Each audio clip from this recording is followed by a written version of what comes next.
Welcome to Indian masala magic channel. இன்னும் நம்ம சேனலை சப்ஸ்கிரைப் பண்ணல அப்படின்னா சப்ஸ்கிரைப் பண்ணிக்கோங்க, லைக் பண்ணி ஷேர் பண்ணுங்கள். ஒரு பர்ஃபெக்டான கோவில் ஸ்டைலில் சக்கரை பொங்கல் எப்படி பண்ணுறதுன்னு பார்த்துடலாமா? அதுக்கு ஒரு பாத்திரத்தில் ஒரு கப் போல் பச்சரிசி சேர்த்து நல்லா வறுபட்டதுக்கப்புறமா ஒரு பிளேட்டில் ட்ரான்ஸ்ஃபர் பண்ணி வச்சுக்கோங்க.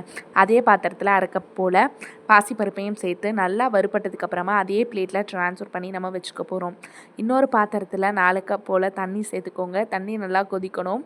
அந்த டைமில் அரிசியும் பருப்பும் நல்லா 2லேருந்து 3 முறை நல்லா அலசி எடுத்துக்கோங்க. அலசி எடுத்ததுக்கப்புறமா கொஞ்சம் கொஞ்சமாக அதில் நல்லா சேர்த்து 20 நிமிஷம் மீடியம் ஃப்ளேம்லேயே நம்ம குக் பண்ணணும். அரிசியும் பருப்பும் நல்லா குழஞ்சி நம்மளுக்கு வேகணும். நல்லா குழஞ்சி வெந்ததுக்கப்புறமா இப்போ இதில் 1/4 கப் போல் பால் சேர்த்துக்க போகிறோம்.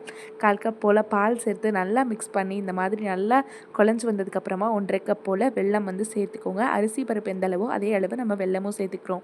இதை நல்லா மிக்ஸ் பண்ணி நல்லா குக் ஆனதுக்கப்புறமா ஒரு சிட்டிகை உப்பு, ஒரு சிட்டிகை பச்சை கற்பூரம், ஏலக்காய் சேர்த்து நல்லா மிக்ஸ் பண்ணிக்கோங்க. இது 3 போடும்போது நான் வீடியோ எடுக்கல. முதல் காலம் சிவராத்திரிக்கு நம்ம பண்ண முதல் பிரசாதம் இதுதான். நான் கொஞ்சம் அவசர அவசரமாக பண்ணனால வீடியோ எடுக்க மறந்துட்டேன், ரொம்ப சாரி.